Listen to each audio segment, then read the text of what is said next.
Days వస్తాం, ఎక్కడికన్నా వెళ్తాం, హాస్పిటల్కి కూడా అంతే. ఆపరేషన్ థియేటర్ వరకు ఒక డోర్ వరకు వెళ్తాం. లోపల ఉండేది ఎవరు?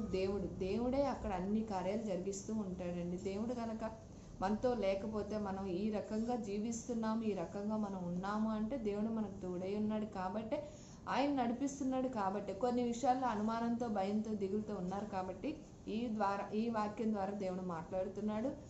ముఖ్యంగా నూతన సంవత్సరంలోకి అడుగు పెడుతున్నాం కాబట్టి మరి ముఖ్యంగా దేవుడు మనకు తోడై ఉన్నాడు. దిగులు పడద్దు, భయపడద్దు అని ఆయన సెలవిస్తున్నాడండి. ఈ ప్రకారంగా ప్రతి ఒక్కరం కూడా దేవుడు మనకు తోడై ఉన్నాడు.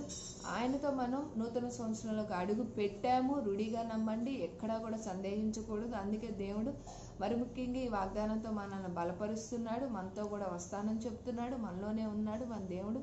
ఎప్పటికీ మనల్ని విడవని ఎడబాయని దేవుడు మనం కలిగి ఉన్నాం. ఆమె అటు రీతిలో ప్రతి ఒక్కరం కూడా నూతన సంవత్సరంలో అడుగు పెట్టే